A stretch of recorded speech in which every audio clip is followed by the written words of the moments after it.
I think we are going to start. Sorry for being a little bit late. My name is Nathalie Bastianelli. I am the founder of BELONG&PARTNERS, and we showcase innovative and very creative and sustainable solutions. And we organize events in China to demonstrate that they exist, and we also invite Chinese pioneers to be part of it. Our events are quite innovative as well because we invite artists, designers to be part of it. Our goal is really to open awareness and to connect our audiences to the heart and not to the brain. So it gives hope that we can operate a change and build a more desirable economy. I'm very happy to have such a wonderful panel, especially with the two representatives of two major actors and potential game changers like China and the United States. Today, the Beijing government just issued for the first time a red alert. So China and its people, like many other parts of the world, are very aware of the urgency to move forward to address the changes.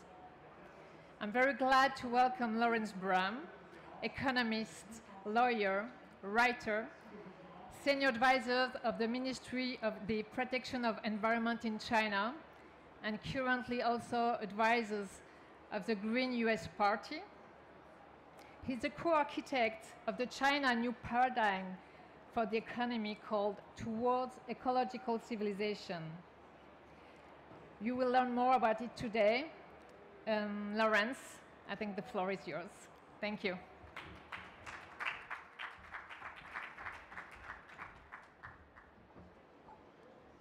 We have multimedia, right? Thank you very much, Natalie and Belong Forum, and thank you for all being here today. I'm going to tell you a story that's going to change the way you think about China. Once upon a time, the Chinese leadership decided to become a superpower and entered into a track of high growth, began to have their leadership act like the board of directors of a multinational corporation. And of course, you had high trajectories of growth. China determined to become the #1 economy in the world, and Mao Zedong's face on the envy of every investment banker. Now, part of this process was the leadership under the former administration of Hu Jintao and Wen Jiabao believed only growth at higher than 8% would maintain social stability, but it didn't. And in fact, there was a cost to that high growth, the environment. That cost affecting people's livelihoods. So in the end of the day, that high growth, we had to stop and say what was being lost. The glaciers of the Himalayas were being lost. Those are the glaciers of Tibetan Plateau, which actually nourish the entire river systems of 1/3 of humanity. The Yellow River, Yangtze River, the Brahmaputra, the Mekong, the Salween, the Irrawaddy, all have their source there. So now we have a water crisis with some 70% of China's water toxic, and drinking water, some 60% of underground water undrinkable, leading to food crisis, health crisis. In the end, we got to do something about this. So this became a China crisis. And the government began to rethink the problem that actually growth is not just about big numbers and industrial output. It's about the health of the economy, a complex matrix of issues about our very survivability. And so the cost of high growth is actually carried in the form of debt. It's carried in the form of the cost to businesses in repairing the environment, in repairing agricultural systems, and food security, water security, and ultimately health security. So in the end of the day, that high growth of 8% may not even be 2% growth, it may be negative growth, because all of those costs leave us sitting on the same boat. Well, China began to change its position at a side event just like this that Belong Forum's doing at COP17, when Himalayan consensus and African consensus convened the negotiators together at the table. And the conclusion was, what the head of states are talking about in that room is not going to solve anything, because they're focusing on carbon trading, which is just another business. Actually, carbon is the enemy. carbon trading is only prolonging the problem. The question is, how do we reduce carbon in its totality? That is, how do we drop carbon? And so everybody kind of went away and said, look, you know, this is not solving anything. The poor are getting poorer. And actually, part of the problem is that the key countries like the United States, Canada, and Saudi Arabia are blocking everything because of the oil industry. In fact, all the efforts being made in the room are being lost because the oil industry controls our governments. And that's why the global south is out in the street, because in the end of the day, the global south is being held hostage, the developing world is being held hostage to the fossil fuel industry. So the question is, how do we reduce total carbon and reduce the carbon footprint? And so the question became really thinking about a switch from fossil fuels to renewable and how to make that work. Protesting, I was in the street with the protesters. We made a lot of noise. But you want to know something? Nobody in the room heard us. The Darth Vader police are outside. Nobody can hear you. What are you going to do? It has to go beyond protest. It actually has to go into policy. And what struck me was when an African student at Durban said, get yourself up to KwaZulu University, where the African students at that university are mapping out a program of how to address the 1 million unemployed in South Africa through investments in renewable energy to employ people to get away from coal and switch systems and reduce the carbon footprint. So for the first time, we're saying, hey, it's not about business versus the environment. Actually, the complete restructuring of our entire energy systems is an opportunity for business. And actually, who's coming up with this idea? It's not think tanks in Washington, D.C. It's a bunch of African students, because they're facing the future and they want to change it. This struck me. It really moved me. I took all their ideas back to China, to Zhu Rongji, the premier I worked with in the 1990s on the economic reforms, told him about that. He liked this idea. And his daughter, Zhu Yanlai, who's a leader in the financial sector, said, we're going to need to lead this through finance. And so he began a series of draft plans on how China could switch from an economy based on fossil fuels to renewable energy, and how to drive that through financial decision making. Actually, business has to be part of the equation, but we have to make it profitable for them to think about the switch over. So a series of suggestions were given to Li Keqiang's advisor, Li Wei. It went to the Ministry of Environment, and guess who picked it up? The Ministry of Environmental Protection, with support from the European Union on the EU Dialogue Facility. Now, why is Europe interested in China's environmental problems? Of course, because in Europe, there's many, many breakthroughs in development of buildings that produce energy. But in a country as small as Finland, maybe 5 million people, you have that technology, but that's only the size, that country, the size of a district in any city in China. So through cooperation, you expand it, and the costs come down dramatically.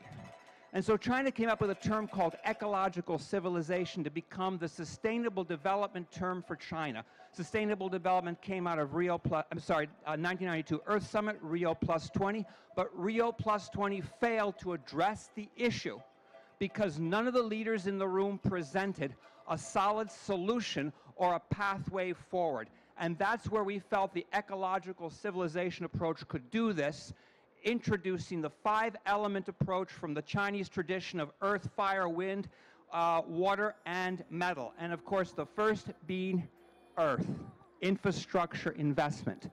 China's economic miracle is built on state fixed asset infrastructure investment, but it's been for the past decade in polluting industries. So now if you switch that from hardware to software, and you actually begin to put in the grids, that is grid conversion from fossil fuels, 70% of China's grid is coal. And coal is the enemy, but that presents an opportunity. But you have 3 provinces in China, Ningxia, Gansu, and also Shanxi province, which depend on the coal industry. So the state has to come in with investment, and it has to change this grid and change the infrastructure system.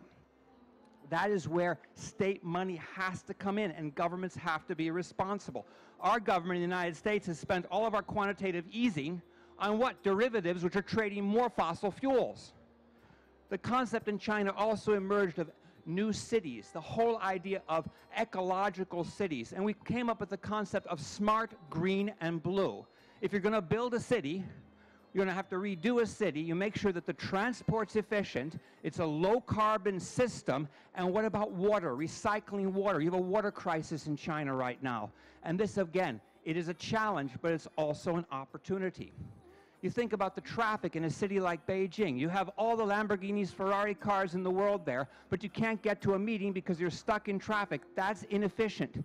It's not only inefficient in terms of energy, but in terms of people's livelihood and personal productivity. Water, there's no reason in a country with a water crisis for a flush toilet, but neither is there in California. We can be having vacuum toilets. That's a technology opportunity. And that's where the investment has to go. And credit and fiscal policy is the second aspect of this pillar. You're going to have to drive businesses to think out of the box and think it's more profitable for me to be investing in a business or in energy solutions that lower my costs. And that can be done through taxes. It can be done through rebates. It can be done through all kinds of ways to drive businesses to say, I'm going to change my system to renewable energy or efficient energy, and other businesses to make the gadgets that we need to get there. Oh, think about all of our cell phones. You know how much coal that burns up every day? My watch is a solar-powered watch. It works more efficiently than any other watch. If that little watch can be run on solar, so can every single MacBook and iPhone, but it's a question of getting the business to make the decision. So I say we shouldn't be occupying Wall Street. We should be occupying Apple until they make that change. But if credit fiscal policy drives them to do that, it's in their self-interest, they'll do it. Rethinking growth was another issue. Is high GDP, 8% growth healthy? Well, you look at Bhutan, they have a concept of gross national happiness. That might be too Shangri-La for China, but what we came up with was GDP plus healthcare, plus environmental protection and social well-being.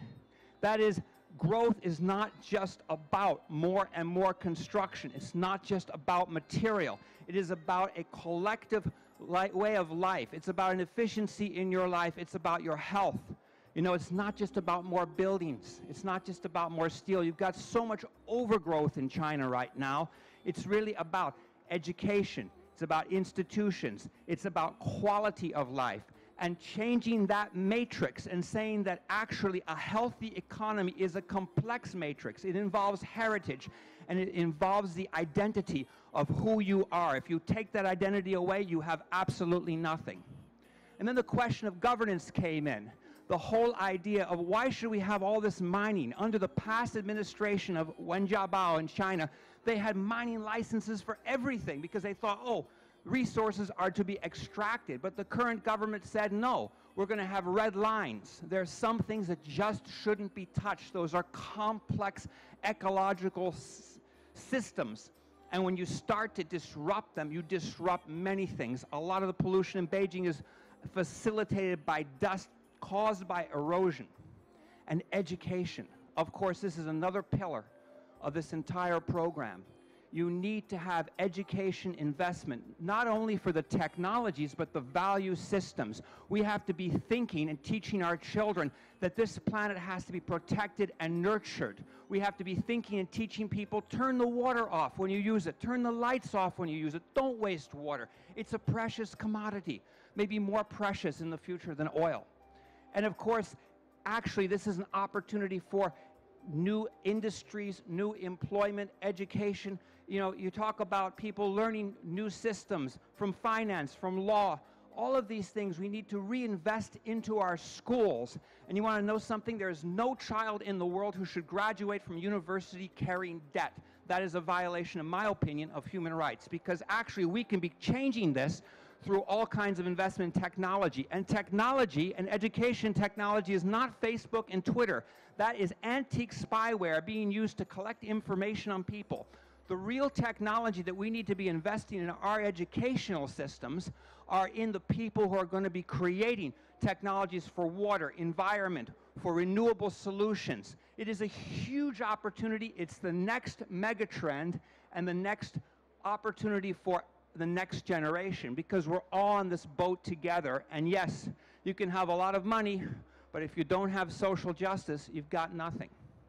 So we drafted a number of different opinions that on April 25th of this year were adopted in a document called Opinions of the Central Committee and State Council toward Constructing Ecological Civilization. Wow, that's a mouthful. But that contains the 5 pillars I've just introduced.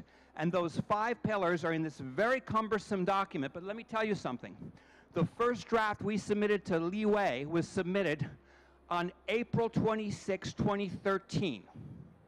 So by April 25th, 2015, within 2 years, China's whole direction has shifted from one of consumption and growth to conservation instead of consumption, and switching the grid. That's a whole new trajectory, and guess who's going to benefit from it?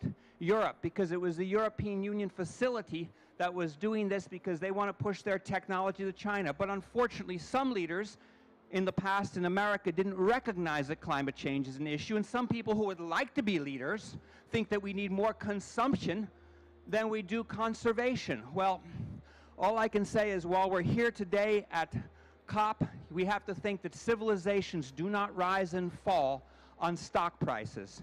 They rise and fall on whether or not people have water to drink. And I'll leave you with one last thought today. You know, we can give our kids money, we can give them a car, but can we give our kids water to drink? That I don't think anyone in this room can promise. Thank you very much.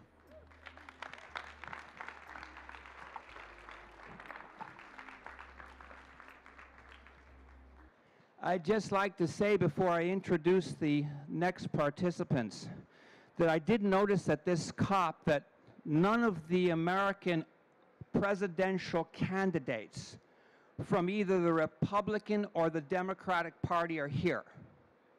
Now I have to ask myself, I see on the news the presidential candidates all saying security, world security, we have to keep migrants out, we have to discriminate against people because of their religion or skin color for world security. That doesn't make sense to me, because the biggest threat to our planet's security is climate change, and there is only one presidential candidate.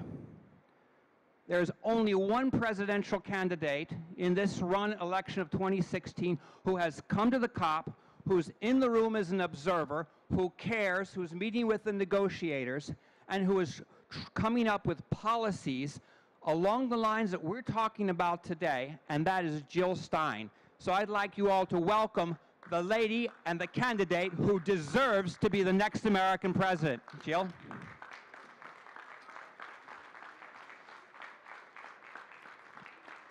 And we're waiting, is the Chinese delegate and the negotiator Sun Jun here? While we're waiting for the Chinese negotiator, I'll let Natalie introduce Jill properly. Natalie? I'm going to do it. I'm prejudiced because I like Jill. I'm also her foreign policy advisor. And I have to say that Jill Stein is committed to the next generation. She is the Green Party presidential candidate. She's from Lexington, Massachusetts. For those of you who don't know much about American history, that's where the first American Revolution began, in Lexington. And that's where the next revolution, the Green Revolution toward renewable efficient energy solutions and environmental economics, is also beginning. And so with that, I'm going to let Jill take the stand and say a few things, and we're waiting for the Chinese delegate to come, and we're going to have a little dialogue between America and China to get some real solutions in this room. So thank you very much. Thank you. Thank you. Thanks to everyone for being here. Thank you to Lawrence and to the Belong Forum for bringing us to a place where we can all belong. I'm not sure what the French meaning of belong is, but in English it is that we all have a place here together.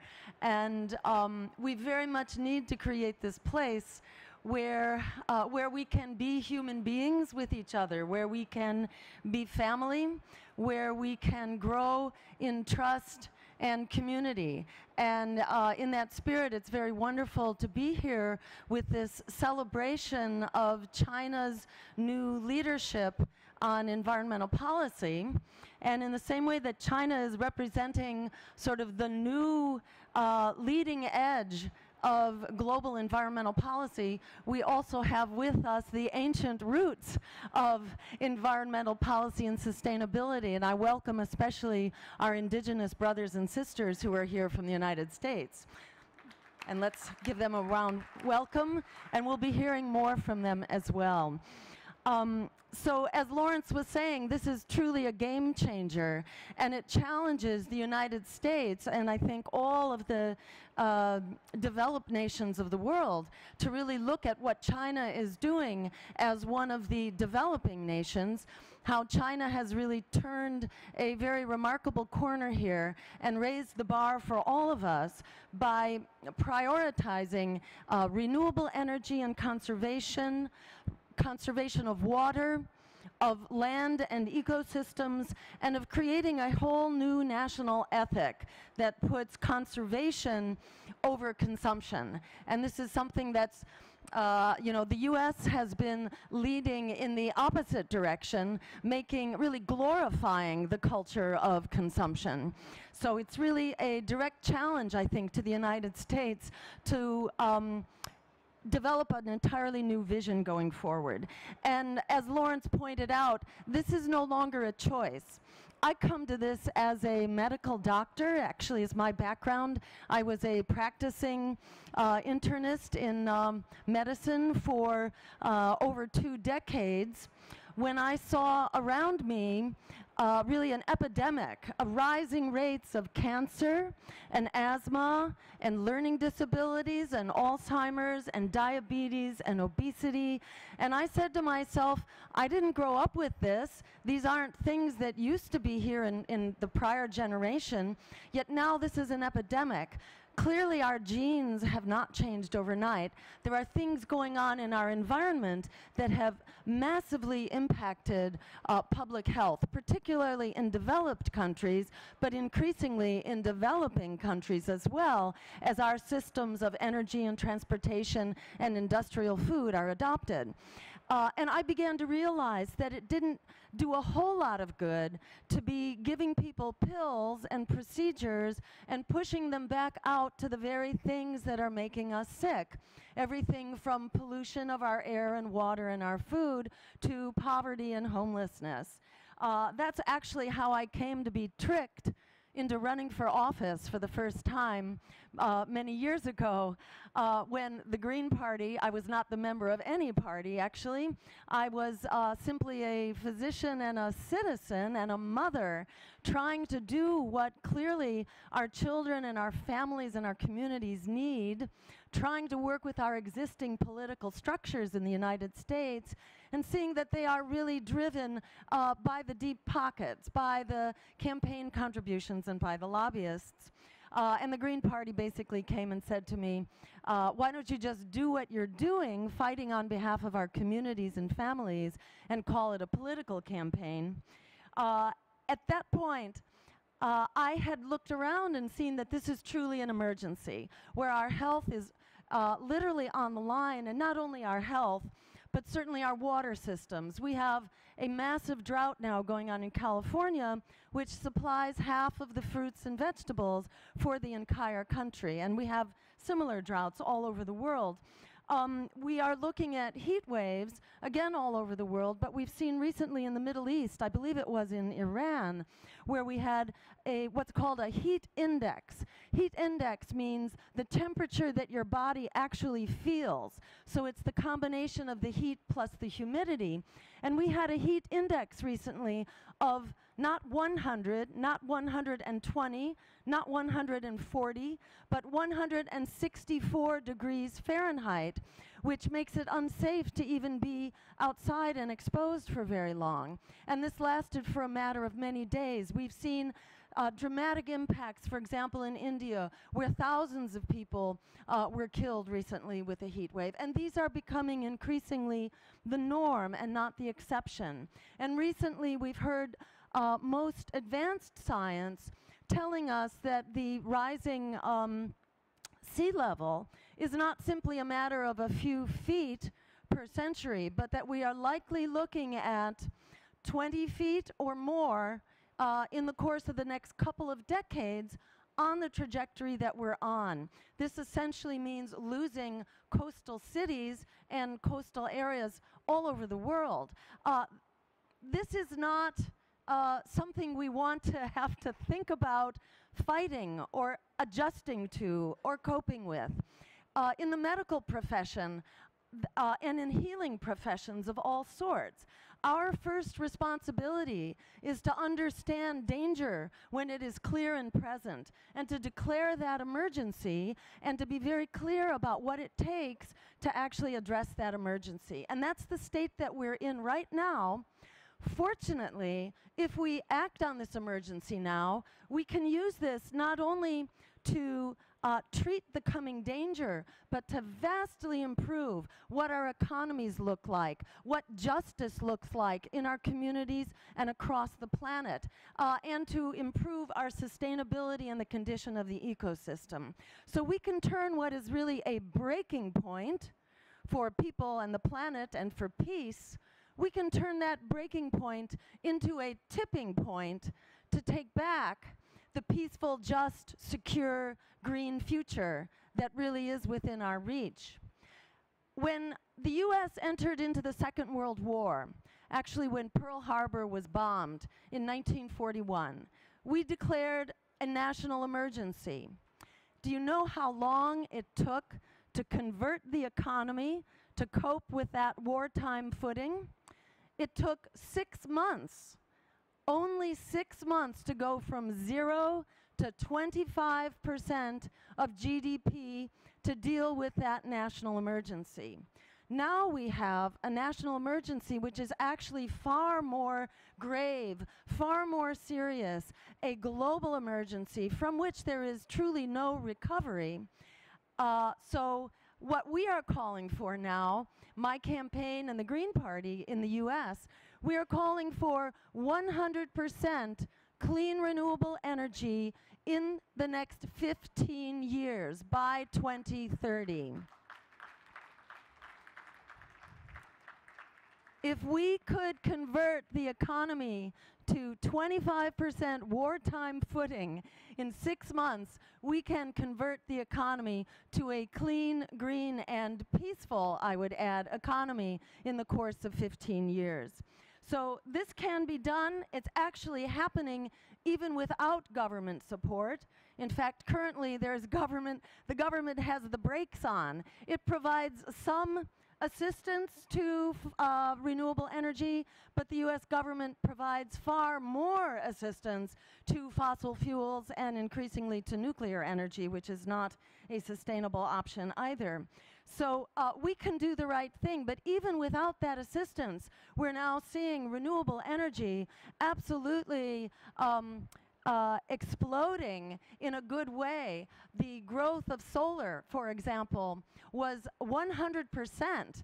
Solar increased, it absolutely doubled its size in the last year alone compared to natural gas, which is actually in retreat, coal, which is just barely above zero. It's close to going into retreat right now.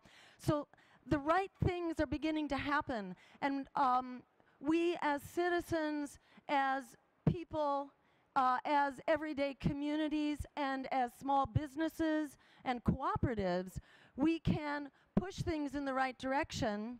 And in the political system, in my view, we must hold their feet to the fire, and we must demand a new kind of politics, a new kind of energy, and a new kind of economy. Not what is, quote, politically possible, but rather what is ecologically essential and necessary for our survival. We should accept nothing less.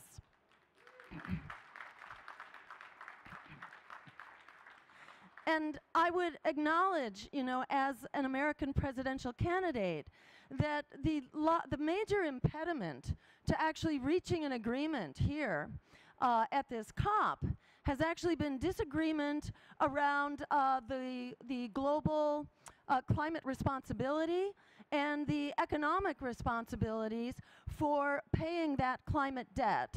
The climate debt of the great polluters to the developing nations who are bearing the consequences without having caused the problem.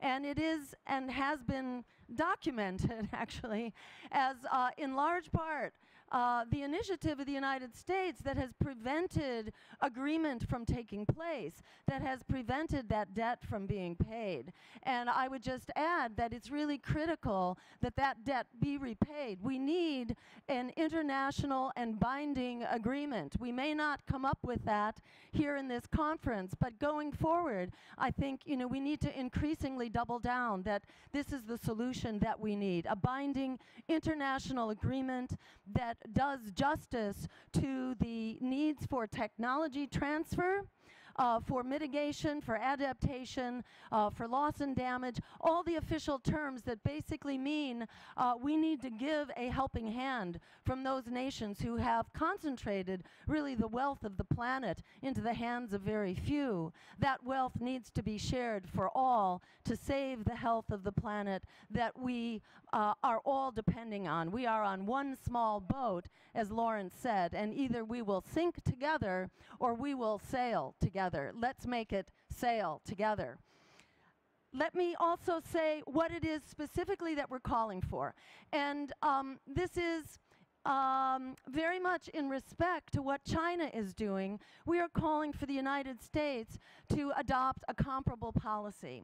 And specifically, we are calling for 20 million jobs, which is enough to put everyone back to work and all those who are underemployed, which is a major problem in the United States right now. We're calling for good, full-time, living wage jobs, like the New Deal that helped get us out of the Great Depression in the 1930s, we are now calling for a Green New Deal that would not only address the emergency of the economy, but would also address the emergency of the climate and the environment. So what it would do is to provide subsidies and incentives, and I'll talk about the funding in a moment. It essentially funds itself, and I'll tell you how. It's good news. We would provide that funding in order to create these 20 million jobs in order to achieve 100% clean renewable energy by 2030. So it's energy jobs and energy infrastructure in wind, water, and sun.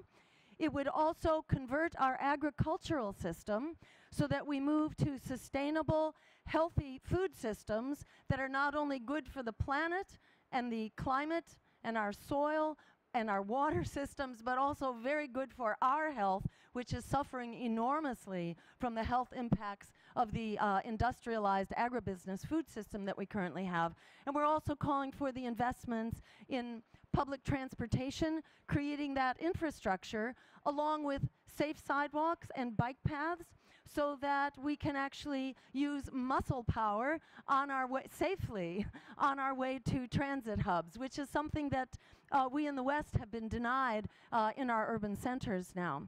So we're calling for that, along with ecosystem restoration, which is critical for drawing down the carbon. It's our ecosystems that can naturally accelerate the drawdown of carbon from the atmosphere. And a quick word about what this accomplishes. It not only revives our economy, it turns the tide on climate change, but it also has the benefit of making wars for oil and fossil fuels obsolete. And if you follow U.S. foreign policy, you'll know that this is a major driver in the foreign policy, our very misguided foreign policy, I must say, which has been backfiring massively on us and the West, of basically policies of regime change where we do not have administrations that are friendly to the U.S. Fossil fuel needs and desires. So this enables that very misguided U.S. foreign policy to become obsolete. We now spend $1 trillion a year, if you add up the costs in the U.S., $1 trillion a year on this military foreign policy. And by cutting that in half, which is enabled by going 100% clean renewable energy, we can cut our military expenditures in half and put that money back into the Green New Deal and the job creation and the transition that we need. I might also mention that the U.S. is currently targeting $1 trillion over the next 3 decades on nuclear weapons, on creating a new generation of nuclear weapons and modes of delivery, which is another terrible threat to human survival that I think many of us consider on a par with climate change. And I think the third would be militarization. So the 3 grave threats to human survival can actually be, they can cancel each other out because we get rid of the nukes, demilitarize our foreign policies, and put those resources into greening our economies, not only the economies of the developed world, but also using those resources to ensure that all countries will have a fair, just, and sustainable global economy to be a part of. And that is essentially how this funds itself. There is one other source of funding which is rarely mentioned. While we are spending in the United States $1 trillion a year on the massive military-industrial complex, 1 trillion, we are spending 3 trillion on the sick care system. I don't want to call it a health care system because it doesn't actually make us healthy. What it allows us to do is tread water while we take medications that make us go bankrupt and sometimes have terrible side effects. So we're spending $3 trillion now on the sick care system. But what studies have shown, and actual real-world experience has shown, is that when you move to a green economy with a healthy and sustainable food system and a clean energy system and a public and active transportation system, you have a health revolution. This actually happened in the country of Cuba when they lost their oil pipeline as the Soviet Union collapsed. And when Cuba lost its oil pipeline and the industrial agricultural system that goes with it, as well as all their fossil fuels and transportation system, they basically did what I described, that is clean energy, healthy food, and active transportation. Their death rates from diabetes declined by 50%, practically overnight. Their death rates from heart attacks and strokes went down 25 to 35%, again, practically overnight. Their all-cause mortality went down almost 20%. Obesity rates went down 50%. And how much did it cost them? 0. So they had a health revolution simply by moving to a green economy and the ecological civilization that China has been describing in its new policy. I hope we can all rise up to that standard and usher in a new era of health, of justice, of sustainability, and the major payoff of peace. And I hope at this Belong Forum, where we all learn how we belong together, that we can open this discussion. This is a first discussion in what I hope will be an ongoing dialogue. And it is a great honor to be here and to be sharing the podium today with Director Zhen and with all of you. So thank you all so much for being a part of this today.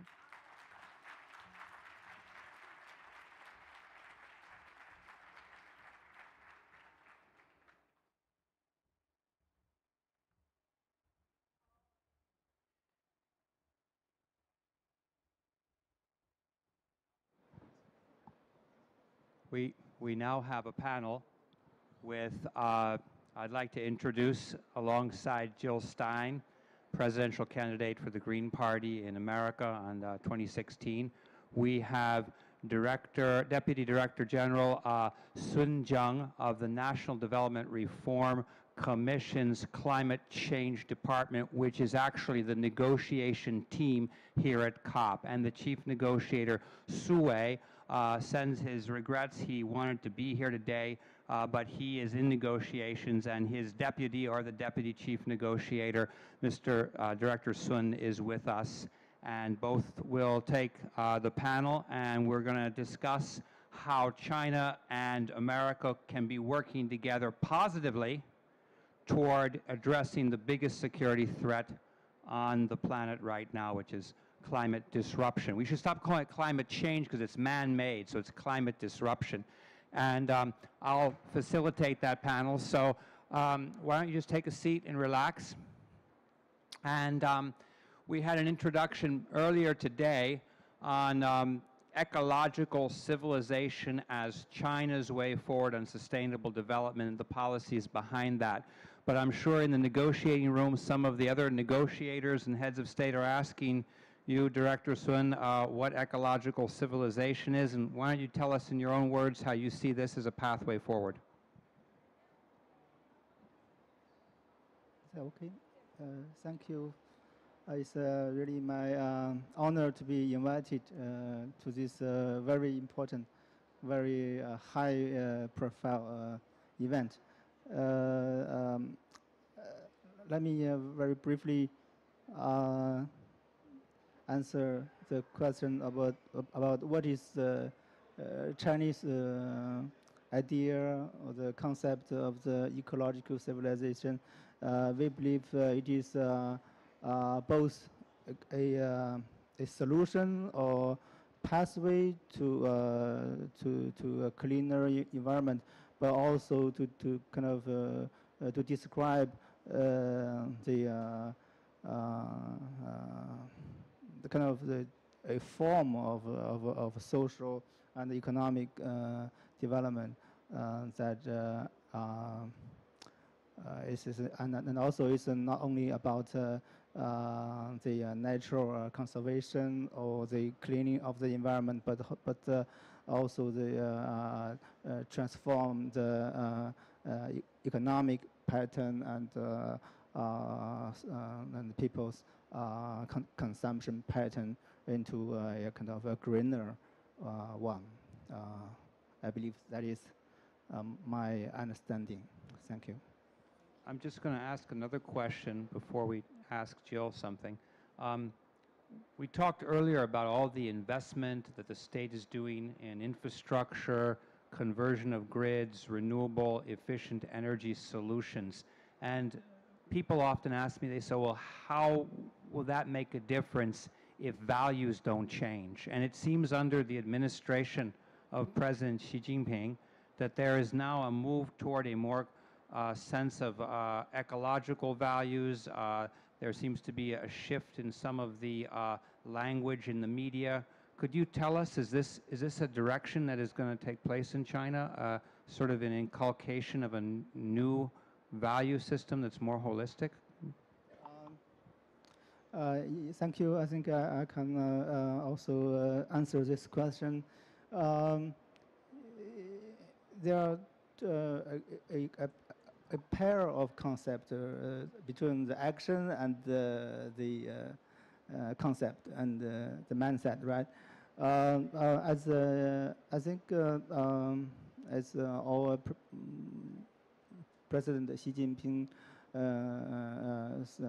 his speech during the COP that he cited the writer of the France that only some great resolution can lead to brief action.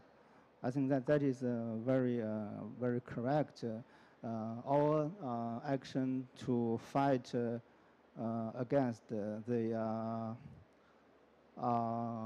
pollution and the kind of environmental degradation and so on really because it is a kind of reality, a kind of affecting the daily life of the people. Of course, I think the language or how to express the policy and strategy is also very important to send the right signal to the population, to the business, and so on. I think this action and mindset, they are kind of mutually related, and like the hen and egg, you can't tell who comes first. Maybe I think we are not a lack of big thinkers, but only when you are facing with the problem, you have more deep understanding of the issue, and I think that's why my understanding of the COP here is not only about theory, because we have 20 years ago in Rio, we have the convention, we have the theories, and we have the kind of morally correct principles. But now we need more actions, and this kind of actions can further lead to kind of even more correct ideas. That is basically what I'm thinking. Yeah, thank you. Now I'm going to ask Jill a very sensitive question, because in the United States of America, we have two types of people in Washington in relation to China. One are panda huggers, and one are panda bashers. And the China debate is always polarized in America. But Jill, as President of the United States, 2016, let's say you're in the White House, how would you change the dialogue with China, particularly on climate change, rather than seeing what's been going on in the room there with Todd Stern and his delegation? How would you change that? U.S. Foreign policy, including climate and climate negotiations, has largely been one of domination rather than collaboration, sort of economic and military domination, I would add. And this isn't working out so well. In many ways, we've seen many failed states come out of this in the Middle East. The U.S. is also, the economy is suffering gravely. We have policies of austerity that are being inflicted on people at home. We are cutting budgets and schools and health care and housing and public health, you name it. It's all being cut so that we can feed an endless monster of a military complex, which is not making us safer. If I may add, it's not making us safer. It's only made us less safe, having fought all-out war for the last 14 years to the tune of $6 trillion. So we need to stop being a dominator and begin being a collaborator, and to engage in positive dialogue and explore our areas of common interest and seek to build from that. I think we are at a wake-up moment right now where we are seeing what a very interdependent world we are and what an interdependent community we are. And we need to work with each other across where walls have been constructed, and there have been many constructed between the US and China. We need to work together as members of the world community and leaders in the world community that have so much to bring to our way forward. And China now is really setting the chart, raising the bar for the whole world for environmental policy. And we need to be there to encourage China to keep doing that and to be challenged in the US to rise to the standard that China is setting now. Director Sun, I have a question, a closed-door question we want to know, because you are a negotiator in the room, and a lot of us are not in the room, and people are guessing what's going on in the room. In terms of moving the China-US relationship forward, on real, tangible action for climate change, what would you like to see coming from the other side? What do you need Todd Stern to do? What do you need America to move forward on to have really good collaboration and see kind of a joint cooperation on this critical issue of global security?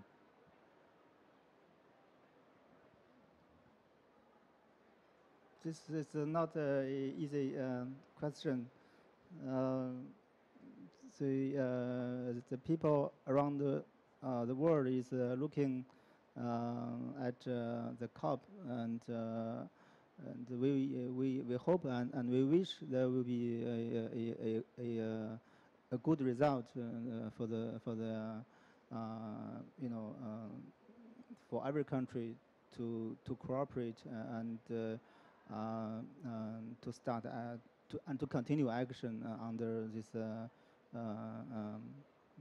new agreement. I think the developed countries, including the United States, should take the lead and continue to take the lead in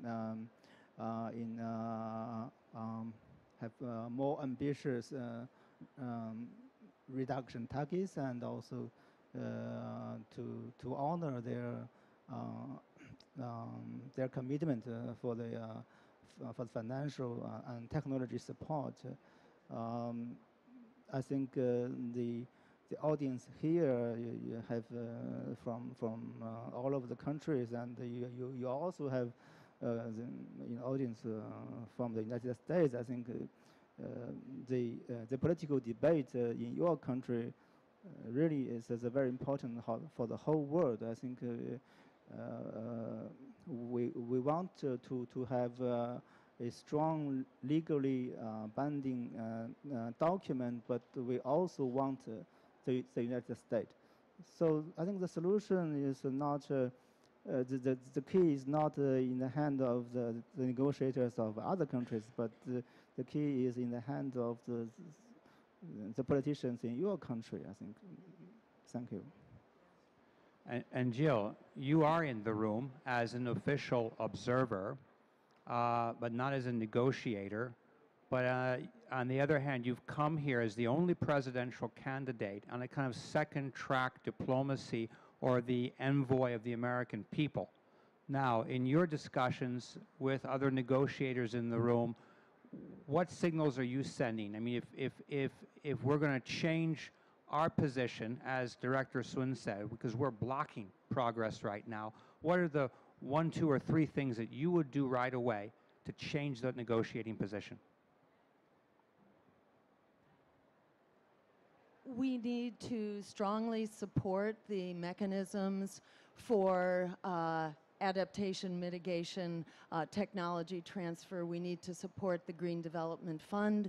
We need to ensure that the Green Development Fund is also used for adaptation as well as mitigation. This is the question, is the money only going to be used for infrastructure, or is the money going to be used to save people's lives?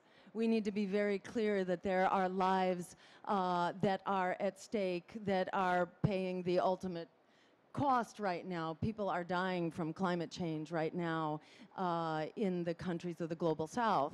And we need to provide that support, not only to enable their economies to move to the green future, but to save people's lives right now. So we need much greater flexibility about that.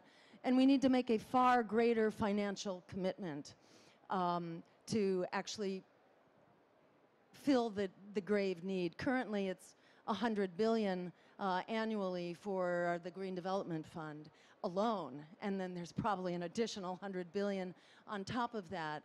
And if we were turning our warheads, into windmills, we would have far more resources. That's why I think we need a shift in vision on the part of the United States. We need to stop being a dominator, which is so expensive and using up our resources nationally and internationally. We need to transition from being a dominator to a collaborator, and that includes changing our political system at home. So this is very much a fight here in the negotiating room, and it's a fight politically back in the United States. But I will say, I think while the special interests, the oil companies and the weapons manufacturers very much support this status quo, the majority of the American people do not. And that is the question that's hanging in the balance right now. Can we mobilize the goodwill and the good spirit of the majority of the American people that would like to see the right thing being done? We need to get the word out to them that there is a way forward. That's why you're a second-track negotiator and ambassador of the people in the room. So, Director Sun, Jill just talked about the climate change fund. I understand China is now investing more in the climate fund than America, even though the historical burden should be on the United States. But tell us about investment at home. We were discussing earlier the major shift away from coal and fossil fuels toward renewables. I live in Beijing. I can see solar panels coming up. I see at the same time we have a red alert, but you can see the action is beginning to come into play. Tell us about the type of investments the state is committing to this transition right now.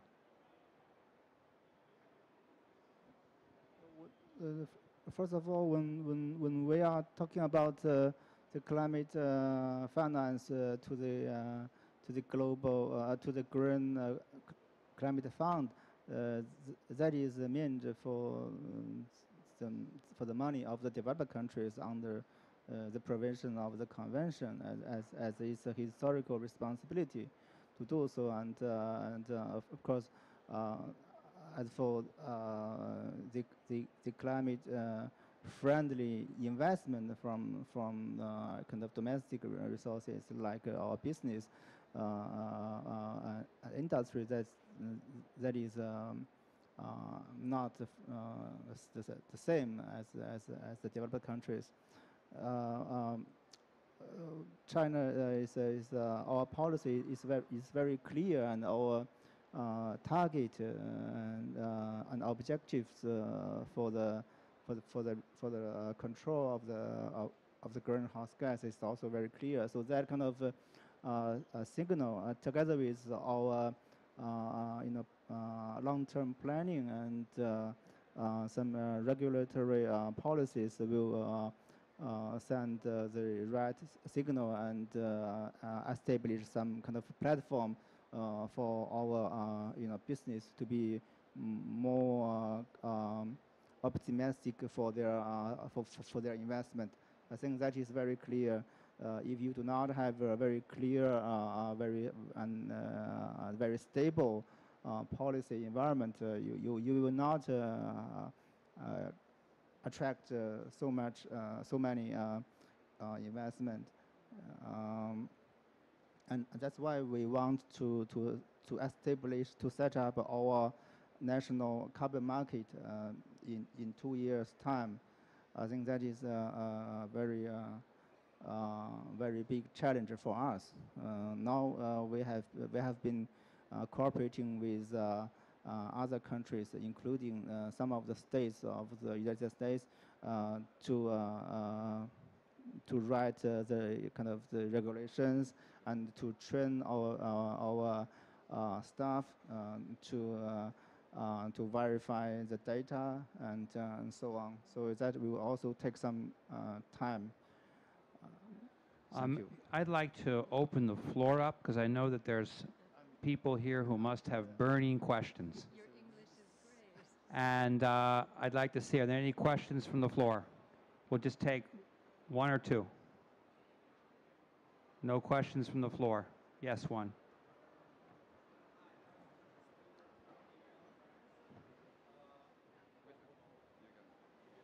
Thank you. Thank you. Hi, my name is Zhang Siyu. I'm a PhD student here in France on water resource management. So thank you very much for you mentioned that problem right now in China. I just, rather than a question, I just want to give you another observation in Green Fund. I was in a UNESCO conference last Tuesday. So we have seen a lot of fund, like a green fund and the sea fund. I don't know what, if you know that. So Chinese funding is not just in China. It's investigating all the technology available around the world. And this technology is not just used in China. It's around in the developing country around the world. Thank you. Thank you. That's a very useful intervention. And I'll just, in winding up here, just talk about two things together. Because China's leading on the Asia Infrastructure Investment Bank, the BRICS Development Bank, the Silk Road Fund. This is going to mean new infrastructure. China is the #1 investor. India is the second. Russia is the third in the first two entities. Also, President Xi announced a Global South-South Fund at the UN just this past autumn.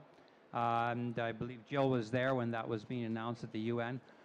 Tell me, is the ecological civilization approach going to be adopted in the approach of these new financial institutions? Because we know the World Bank and the IMF have not had very good standards on environment. It's often just a report that goes on a shelf that's ignored. How will China approach that? And my final question will be shared with Jill. America is not a member of the AIB, the Asia Infrastructure Investment Bank. Obama told other countries not to join. As President of the United States, what do you think of this new emerging financial architecture and the role it can play on environment? So it's a double question for both of you, and that'll be our wind-up question for today. So Director Sun. Thank you for this final question. I think the South cooperation that China wants to, to promote is kind of based on the need of the recipient country, and based on their priority. But in designing and implementing these projects, the environmental standard will also be considered. I think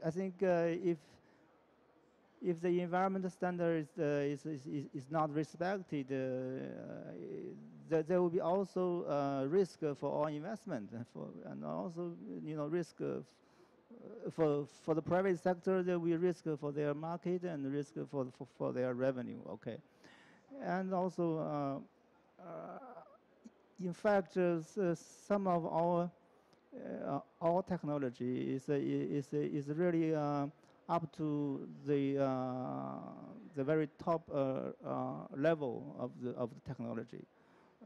For example,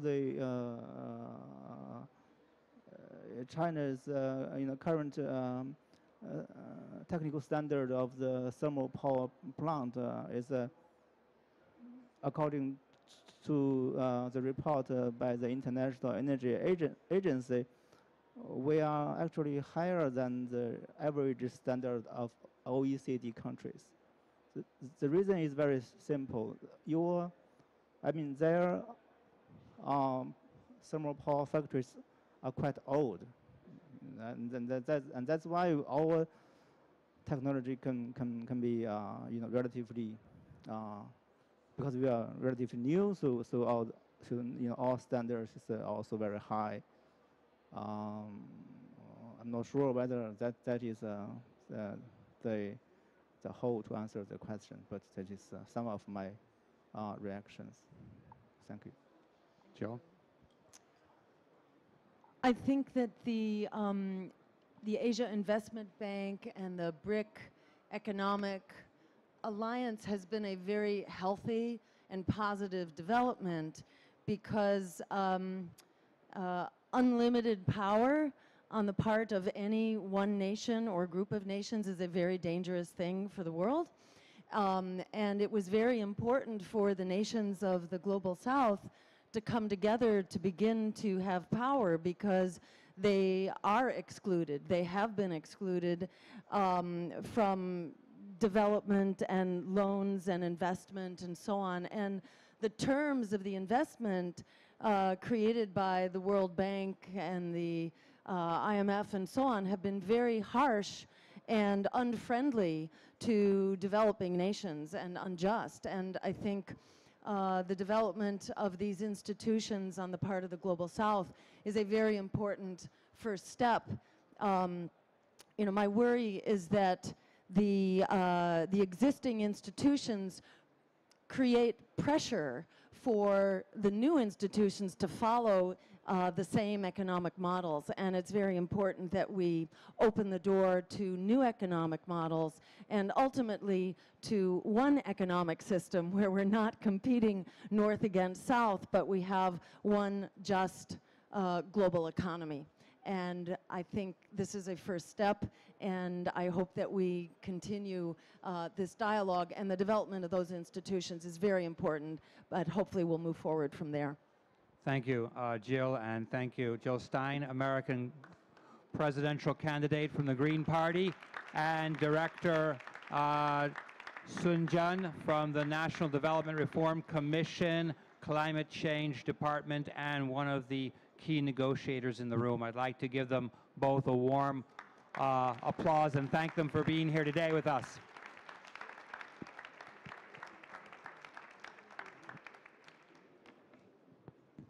And we'll have to get that later. We're up against time. So what I'd like to do now is introduce our next speaker. Christine Meline was the leader of the Green Party in Australia